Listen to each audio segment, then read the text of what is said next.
खुदावंद यीशु मसीह के अजीम जलाली बाबरकत नाम में आप सबको सलाम। ईद पेंतिकोस के ताल्लुक से आज तीसरा ख्याल मैं आपके साथ बांटना चाहूँगा। हम खुदावंद के पाकलाम में से देखेंगे मुकद्दस लूका की मार्फत लिखी गई अंजील, उसका 24वां बाब और उसकी 49वीं आयत कलाम मुकद्दस में मरकूम है। और देखो, जिसका मेरे बाप ने वादा किया है मैं उसको तुम पर नाजिल करूंगा, लेकिन जब तक आलमे बाला से तुमको कुव्वत का लिबास ना मिले इस शहर में ठहरे रहो। खुदा उनके पाक कलाम के पढ़े और सुने जाने के वसीले से मैं बरकत मिले, आमीन। आज जिस बात पर मैं चाहता हूं कि हम मिलकर गौर करें वो है ठहरे रहो। खुदा यीशु मसीह के शागिर्द यीशु मसीह के साथ 3 साल तक रहे, सीखते रहे, यानी दे वर फुली ट्रेंड, तालीम पा चुके थे, प्रैक्टिकल ट्रेनिंग भी कर चुके थे। अब खुदावंद यीशु मसीह नासरी उठाए जाने वाले थे और यीशु मसीह नासरी ने उनको खिदमत के लिए मुकर्रर करके भेजना था, मगर यीशु मसीह ने कहा कि जाने से पहले ठहर जाओ। खिदमत से पहले, गवाही देने से पहले, मुनादी करने से पहले तुमने ठहर जाना है, तुमने इंतजार करना है। यीशु मसीह ने कहा तुमको कुव्वत का लिबास जब तक नहीं मिलता इस शहर में ठहरे रहो। कुव्वत के लिबास, पाक रूह की कुव्वत के बगैर खिदमत यीशु मसीह ने अपने शागिर्दों को नहीं करने दी। यीशु मसीह ने कहा रुको, पहले उस कुव्वत को इंतजार करो। ठहरने में बहुत कुछ पाया जाता है। एक तो ये बात है कि जब वो ठहरने का उनको हुक्म मिला तो इस हुक्म को उन्होंने माना। हम अक्सर बड़ी जल्दी में होते हैं और इंसानी फितरत है वो बेसब्री का शिकार रहती है। अक्सर लोग दुआ करते हैं कि खुदावंद यीशु मसीह नासरी give me patience but hurry up, यानी सब्र भी मांग रहे हैं मगर कहते हैं खुदावंद जल्दी से सब्र दे दे। तो फिर सब्र तो वक्त के साथ ही आता है।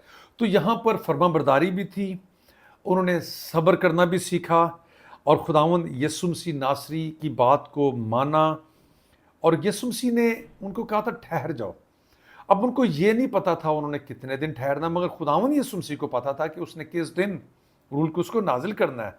खुदावंद यीशु मसीह नासरी स्ट्रेटेजिकली काम करते, हिकमत अमली से काम करते। उनको पता था कि 10 दिन के बाद यहूदियों की ईद आने वाली है जिसमें एक बड़ी तादाद यहाँ पर जमा होगी और उस दिन मैं रूल को उसको नाजिल करके एक बड़ी फसल अपने इन शागिर्दों के वसीले से काटूंगा।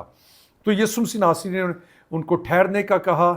इसमें फरमाबरदारी का अमल है, इसमें सब्र का अमल शामिल है और फिर इसमें रूल कुस पर इन्हिसार करने के लिए भी उनको ठहरना था। उन्होंने अपनी कुव्वत, अपने ज़ोर, अपनी हिकमत अमली पर भरोसा नहीं किया, उन्होंने ट्रेनिंग पर भरोसा नहीं किया कि हम तो यीशु मसीह के ट्रेंड याफ्ता हैं, हमें तो अब किसी चीज़ की ज़रूरत नहीं।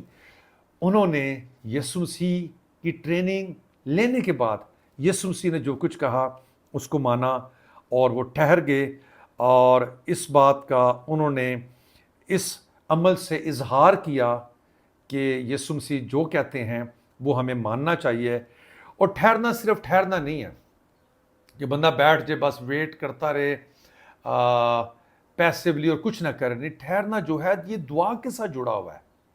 ठहरने से मुराद है दुआ में ठहर जाओ। ठहरने से मुराद है कि अंदर ही अंदर खुदा के वक्त का इंतज़ार करने। ठहरने से मुराद है कि कलाम में खुदा के वादों को देखें, खुदा की मर्ज़ी को जानें। ठहरने का मतलब ये भी है कि वो वादा जो खुदावन ने किया है उसके पूरा होने तक हम प्रशिश करते रहें, सताइश करते रहें। तो ठहरना दुआ से जुड़ा हुआ है और उन्होंने इस बात को ऐसे लिया कि वो सारे एक जगह जमा हो गए। और अमाल की किताब के पहले बाब की 14वीं आयत में लिखा है कि वो सब यकदिल होकर एक जगह जमा होकर खुदावन से दुआ करते रहे। तो ठहरना दुआ करना है, ठहरना खुदा के ज़ूर अपनी भूख और प्यास को पेश करना, ठहरना ईमान को बढ़ाता है, ठहरना पाक करता है, ठहरना हमारे कॉन्फिडेंस को तोड़ता है, ठहरना, खुदा पर इन्हिसार करना सिखाता है। और जो शागिर्द जो ठहरे थे वो मिल के ठहरे थे, इससे अंदर उनके यूनिटी भी आई। वो तरह तरह के ख्यालों का शिकार थे, डिसयूनिटी का भी शिकार थे, मुख्तलिफ मसाइल का शिकार थे, टूटे हुए थे, इनकार किया हुआ था, बहुत कुछ था। और जब इस तरह मिल के दुआ करते रहे तो उनके दिल भी खुदावन ने एक कर दिए। तो आज कलीसिया को मैं समझता हूँ फिर से एक अपर रूम की, एक बाला खाना की ज़रूरत है, जहाँ पर वो ठहरें, अपनी खिदमत के लिए भी ठहरें, खुदा के वक्त का जो खुदा ने उनके लिए रखा है उसका इंतज़ार करने के लिए ठहरे। और मैं एक हवाला पढ़ के इसको क्लोज़ करना चाहूँगा। ईसाया नबी का सहीफ़ा, उसका 40वां बाब और उसकी 20वीं और 21वीं आयत कलाम मुकद्दस में मरकूम है, नौजवान भी थक जाएंगे और मांदा होंगे और सूरमा बिल्कुल गिर पड़ेंगे, लेकिन खुदावंद का इंतज़ार करने वाले अज सरे नो जोर हासिल करेंगे। वो उकाबों की मानद बालों पर से उड़ेंगे, वो दौड़ेंगे और न थकेंगे, वो चलेंगे और मांदा ना होंगे। God bless you all.